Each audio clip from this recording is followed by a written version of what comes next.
Faire un titre accrocheur, une bonne miniature et une bonne intro, c'est cool, mais encore faut-il faire une vidéo assez intéressante pour que la personne reste accrochée et qu'elle ne parte pas sur un autre contenu. Et je dois avouer que moi aussi ça m'arrive assez souvent d'être intéressé par un sujet, commencer à regarder une vidéo pour au final m'ennuyer et passer à autre chose tout simplement. Et à l'heure où je te parle, malheureusement, il suffit d'un scroll ou d'un clic sur une recommandation sur la droite pour vite changer de programme. C'est pour ça qu'aujourd'hui je vais te donner une technique imbattable pour garder les gens du début à la fin de ta vidéo. Ça s'appelle le b-roll. Ça c'est un b-roll. Non, pas ça. Ça, en gros, c'est une vidéo ou une illustration qui passe pendant que tu parles, qui a un rapport avec le sujet et qui va servir à accentuer tes propos. Ça donne vraiment de la vie à ton dialogue. Là, vous voyez, du coup, je suis en train de faire un b-roll de moi en train de faire un b-roll.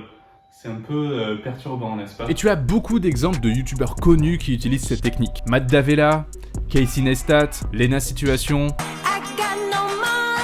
ou encore des plus petits youtubeurs comme Shubham Sharma. Sans les b-roll, les vidéos n'auraient pas autant de saveur et au final ce serait juste des faces caméra comme on en voit un petit peu de partout. Et l'utilisation est multiple, tu peux t'en servir pour faire véhiculer des émotions comme la tristesse, l'humour ou la joie. Maintenant, on va voir comment vous aussi, vous pouvez faire plein de b-roll pour vos prochaines vidéos. C'est parti, let's go! Premièrement, tu n'as pas besoin de plein de lumière ou des caméras de ouf pour faire ça. Vous allez très probablement faire vos b-roll seuls, alors on va y aller le plus simplement possible et surtout éviter d'y passer des heures parce que vous n'avez clairement pas le temps pour ça. Tout ce que vous avez à faire, c'est utiliser et même jouer avec la lumière du jour pour éclairer vos plans. Mais je brûle des étapes là. Rangez-moi ce téléphone, on ne va pas filmer tout de suite. Et oui, il faut d'abord planifier vos b-roll parce que si vous n'écrivez pas à l'avance les b-roll que vous voulez faire, vous allez probablement en oublier ou alors ne pas faire les bons qui vont avec votre vidéo pour ensuite y passer des heures, finir frustré parce que vous ne serez pas fier de ce que vous avez fait et vous allez même finir par penser que tout ça est inutile et que ça n'augmentera pas le temps de visionnage de vos vidéos. Le but premier du b-roll, c'est de rendre votre contenu plus intéressant visuellement. Alors voici comment planifier efficacement vos b-roll. Si vous écrivez le script de votre vidéo, vous pouvez en profiter pour écrire directement les b-roll que vous allez faire lors de votre relecture. Ce qui vous permettra d'aller faire vos b-roll directement après avoir tourné le face caméra de votre vidéo et donc du coup vous allez tout compiler au même moment. Deuxième option mais qui prend un peu plus de temps, si vous n'écrivez pas votre vidéo, à ce moment-là, identifiez directement les moments où placer vos b-roll lors de votre montage. Écrivez-les, puis ensuite allez les filmer à ce moment-là. Forcément, l'inconvénient, c'est que ça vous fera faire 2 tournages potentiellement dans 2 journées ou 2 moments différents. Pour identifier efficacement les moments où vous allez mettre vos b-roll, respectez ces 3 étapes. Comment ce que je dis pourrait prendre vie ou pourrait être plus intéressant? Réfléchir à comment l'illustrer,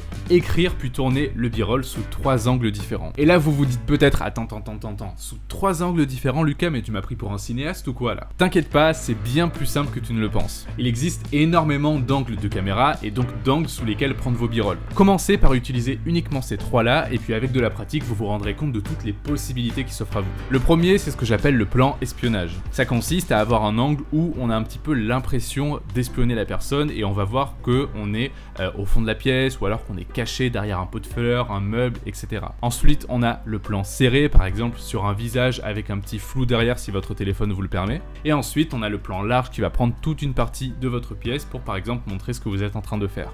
Une règle capitale que vous devez garder en tête quand vous faites des b-roll, c'est que plus vous montrez et moins vous expliquez. Quand je vous montre en vidéo de comment je m'y prends pour filmer un b-roll, je peux me permettre d'être beaucoup plus évasif dans mes propos parce que vous voyez ce que je fais. Ce qui vous évite d'être noyé d'explications, de finir par être ennuyé. Si vous êtes ennuyé, vous allez cliquer sur une autre vidéo, vous allez vous désabonner à ma chaîne, dire que je suis un gros et je vais finir sous les ponts sans client, sans argent. Vous voyez ce que ça coûte de pas faire de b-roll?